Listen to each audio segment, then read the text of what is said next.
Assalamualaikum warahmatullahi wabarakatuh. Alhamdulillahi rabbil alamin. Alhamdulillahilladzi anzala al-Qur'an fi syahri Ramadan hudan linnas wa bayyinatin minal huda wal furqan. Allahumma shalli ala nabiyyina Muhammadin khairil anam wa ala alihi wa ashabihi nabiil ulumi wal hikam, amma ba'd. Bapak Ibu, adik-adik jamaah salat tarawih yang sama-sama dimuliakan oleh Allah Subhanahu wa taala.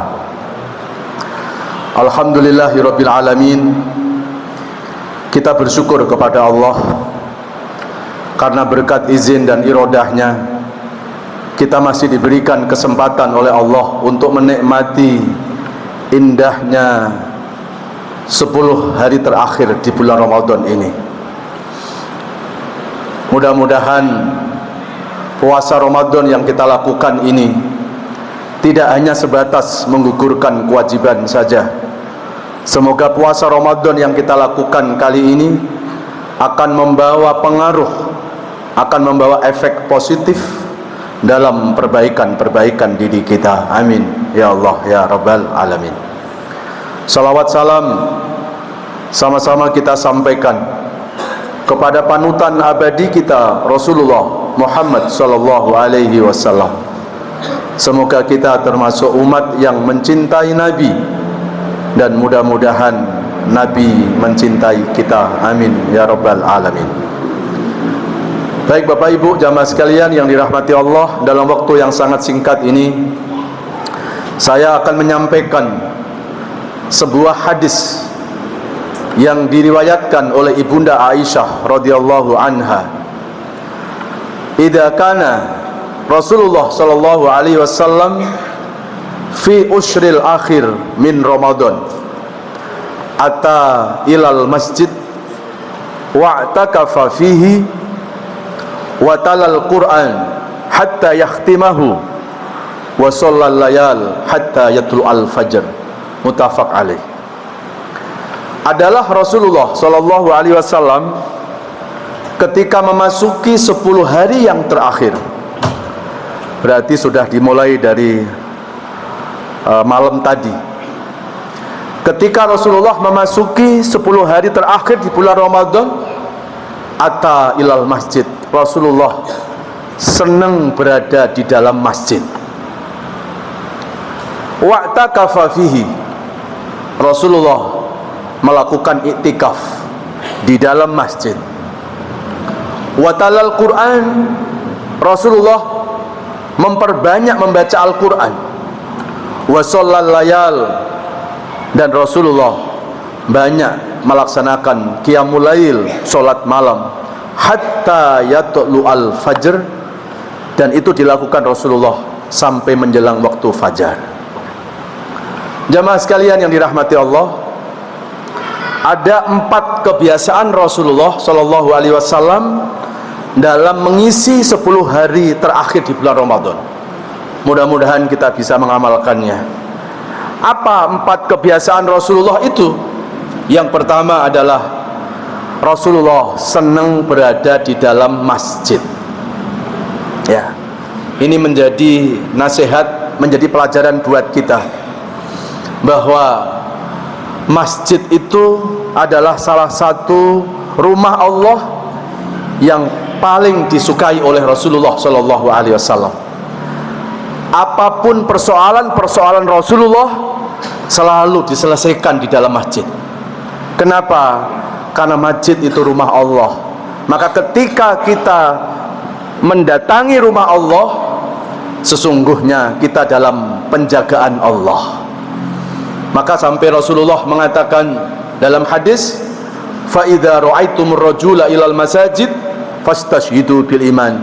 Kalau ada orang yang senang mondar-mandir ke masjid, senang mendatangi masjid, saksikan, kata Nabi, dialah orang yang beriman. Berarti tanda seorang itu dikatakan beriman kepada Allah, itu akan dilihat sejauh mana hatinya mencintai masjid. Jadi kalau ada orang mengaku beriman tapi nggak kerasan di masjid, nggak senang di masjid, berarti ada masalah dengan keimanannya. Dan yang lebih sedih lagi, ada orang mengaku beriman, sesekalinya ke masjid, disolatin di masjid. Na'udzubillah, summa na'udzubillah. Maka momentum Ramadan inilah adalah saat yang terbaik agar kita kembali kepada masjid. Jangan sampai kita rajin ke masjid hanya di Ramadan saja. Jangan sampai kita rajin ibadah hanya di Ramadan saja. Kenapa? Karena Allah tidak hanya ada di Ramadan saja. Allah ada kapan saja. Ya. Kalau kita ibadah rajin nunggu Ramadan, ke masjid nunggu Ramadan, ibadah kita belum sepenuhnya ikhlas karena Allah. Berarti ibadah kita masih terkontaminasi oleh waktu. Ya. Berarti ibadah kita belum sepenuhnya ikhlas karena Allah. Kalau orang ibadah ikhlas karena Allah, maka ibadah itu akan istiqomah. Orang yang ibadahnya itu betul-betul karena Allah, dia nggak peduli mau Ramadan atau tidak Ramadan. Sekali dia ke masjid sampai mati dia ke masjid.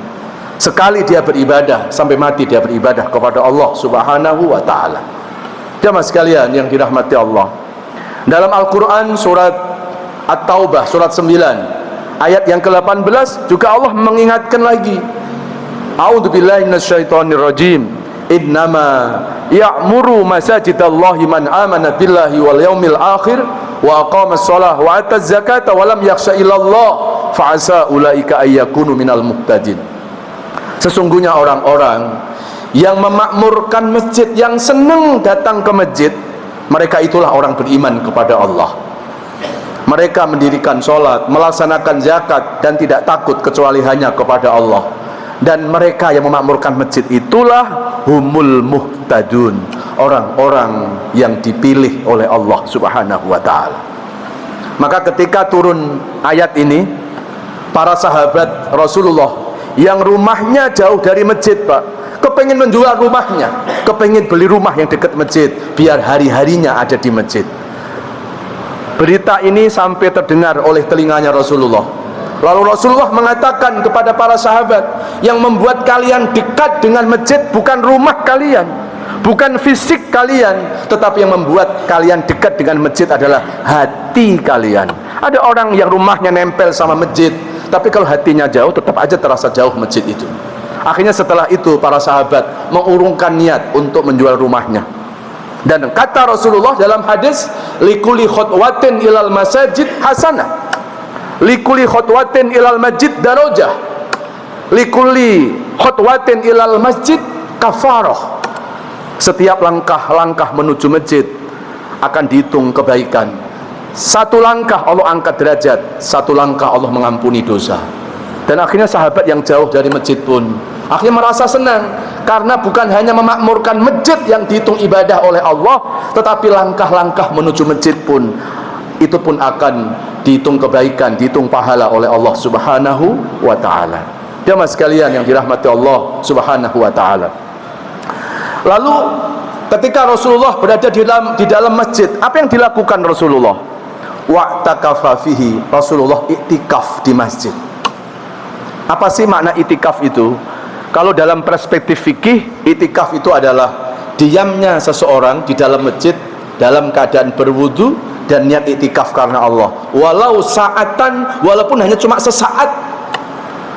Kira-kira lamanya membaca subhanallah walhamdulillah wala ilaha illallah Allahu akbar dalam keadaan bersuci, dalam keadaan wudu, lalu dia niat nawaitu an atakifa fi handal masjid sunatalillahi ta'ala, maka itu sudah dihitung iktikaf. Ya. Kemudian Ibnul Arabi berbeda memahami iktikaf. Kalau dalam perspektif fikih, iktikaf itu ya diam di masjid dalam keadaan suci. Tapi kalau Ibnul Arabi menjelaskan iktikaf itu adalah miniatur dari kematian. Apa hubungannya itikaf dengan kematian? Orang dianjurkan itikaf itu di masjid. Orang yang meninggal dunia, dia harus rela meninggalkan rumahnya. Dan itikaf itu adalah latihan kita untuk meninggalkan rumah itu. Kalau 1 malam, kalau 10 hari terakhir kita nggak sanggup meninggalkan rumah kita, nggak sanggup meninggalkan kasur empuk kita, bagaimana suatu saat kita meninggalkan rumah untuk selama-lamanya? Maka para ulama menganjurkan di samping melaksanakan sholat qiyamul lail, ada muhasabah. Apa makna muhasabah? Yaitu merenungi diri, siapa diri kita dan akan kemana setelah kehidupan dunia ini. Jemaah sekalian yang dirahmati Allah Subhanahu wa taala. Lalu kemudian yang ketiga, Rasulullah sallallahu alaihi wasallam dalam itikaf itu watalal Quran. Rasulullah memperbanyak membaca Al-Qur'an. Bahkan dalam hadis, dalam riwayat yang lain, Rasulullah membaca Al-Qur'an hatta yahtimahu. Dalam 1 malam Rasulullah menghatamkan Al-Qur'an 30 juz. Masya Allah. Afdalu a'mali ummati qiraatul Quran. Sebaik-baik amal umatku, kata Nabi, adalah membaca Al-Quran. Iqra'ul Quran fa innal Qur'ana ya'ti yaumal qiyamah syafi'an li ashabi. Bacalah Al-Quran, karena Al-Quran yang kita baca ini nanti pada hari kiamat syafi'an li ashabi, akan memberikan syafaat kepada para pecintanya, kepada para pembacanya. Ya, wa man a'rada an dzikri fa inna lahu ma'isyatan dhanka wa nahsyuruhu yaumal qiyamati a'ma. Qala rabbi lima hasyartani a'ma wa qad kuntu basira. Qala kadzalika atatka ayatuna fanasitaha wa kadzalikal yauma tungsa. Itu surat Toha, surat 20 ayat 124 sampai 126. Yang artinya, barang siapa yang mengabaikan peringatanku. Maksudnya peringatan di sini adalah Al-Qur'an. Barang siapa yang mengabaikan Al-Quran, yang tidak pernah membaca Al-Quran, fa innalahu ma'isyatan dongka, maka Allah akan memberikan kehidupan yang sempit. Ma'isyatan dongka. Hidup sempit itu bukan rumahnya sempit. Hidup sempit itu hatinya yang disempitkan oleh Allah. Ya. Kenapa hatinya itu sempit? Karena hatinya enggak nyambung dengan Al-Quran, hatinya tidak nyambung dengan Allah Subhanahu wa ta'ala. Wa nahsyuruhu yaumal qiyamati a'ma. Dan orang yang mengabaikan Al-Quran, kelak pada hari kiamat akan dibangkitkan oleh Allah dalam keadaan buta. Naudzubillah min dzalik. Lalu qala rabbi lima hasyartani a'ma. Ya Allah, kenapa engkau butakan aku? Padahal dulu waktu hidupku aku dalam keadaan melihat. Lalu Allah menjawab, kadzalika atatka ayatuna fanasitaha wa kadzalikal yauma tungsa. Hari ini aku butakan engkau karena dulu telah datang ayat-ayatku, engkau mengabaikannya. Maka disinilah pentingnya kita mencintai Al-Quran. Ya, bagaimana cara mencintai Al-Quran? Pertama, membaca. Kedua, mengkaji. Dan yang ketiga adalah mengamalkan. Jadi mencintai Al-Quran tentunya tidak cukup hanya dibaca saja. Tapi orang yang disebut mencintai Al-Quran itu ketika Al-Quran itu sudah ada di hatinya. Itulah yang disebut ahlul Quran. Maka jangan kita menganggap sepele, Pak. Karena masih banyak orang Islam yang sudah rajin sholat, yang sudah rajin puasa, yang sudah rajin ngaji, seumur hidupnya dia tidak bisa baca Al-Quran, tapi dia nggak merasa dosa gitu. Banyak orang Islam yang takut dosa itu kalau ninggalin puasa, yang takut dosa itu ninggalin sholat. Dia nggak pernah takut dosa, Pak. Seumur hidup dia nggak bisa baca Quran.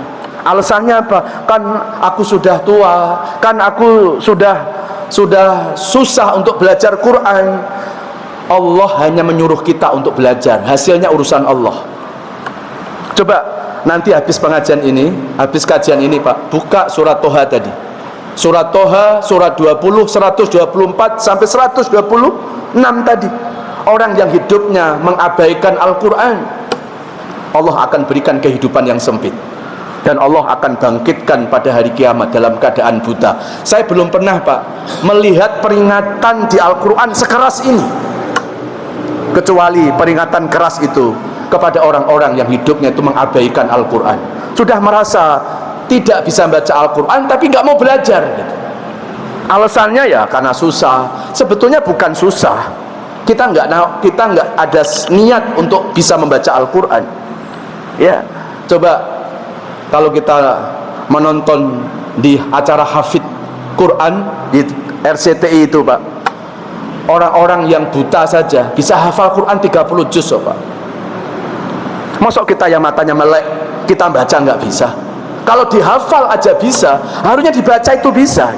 Cuma kenapa kok kita nggak bisa baca Quran? Nggak ada, serius kita. Ada sedikit kendala, lalu kita berhenti. Ya. Dan berapa banyak anak-anak yang masih di usia-usia SD, mereka sudah hafal 30 juz Al-Quran. Masuk yang 30 juz Al-Quran itu bisa dihafal, dibaca nggak bisa, Pak. Ya, jadi harusnya kita ingatkan diri kita, Pak. Jangan kita merasa seolah-olah ya penting aku sudah puasa, ya penting aku sudah sholat, selesai sudah. Kalau kita ingat dalam surat Toha tadi, ternyata ada orang yang nanti dibangkitkan dari alam kubur dalam keadaan buta. Itu karena orang yang hidupnya tidak pernah bersentuhan dengan Al-Quran, nggak pernah baca Al-Quran. Ya, jamaah sekalian yang dirahmati Allah Subhanahu wa ta'ala. Kemudian wasallal layal hatta yatul al-fajr. Rasulullah SAW dalam mengisi 10 hari terakhir itu, Rasulullah memperbanyak qiyamul lail, salat malam. Innallaha yang zilu ila sama'id dunya fi sulusil akhir minal lail. Sesungguhnya Allah itu setiap sepertiga malam Allah turun ke langit dunia. Nah, maka di 10 hari terakhir inilah waktu yang terbaik, ya, untuk kita memperbanyak ibadah. Waktu yang terbaik untuk kita bermunajat kepada Allah. Waktu yang terbaik untuk bermesraan kepada Allah. Karena setiap sepertiga malam Allah turun ke langit dunia, Pak. Maksudnya apa? Allah turun dengan rahmatnya, Allah turun dengan ampunannya, Allah turun dengan kasih sayangnya. Maka siapa-siapa yang berharap untuk mendapatkan ampunan Allah, maka 10 hari terakhir di bulan Ramadan inilah waktu yang terbaik untuk menggapainya. Semoga apa yang dibiasakan oleh Rasulullah ini bisa kita biasakan juga. Semoga puasa yang kita lakukan pada tahun ini lebih bermakna, lebih berkualitas dari puasa-puasa sebelumnya. Amin ya Allah ya Rabbal Alamin. Kurang lebihnya mohon maaf. Wabillahi taufiq wal hidayah. Wassalamualaikum warahmatullahi wabarakatuh.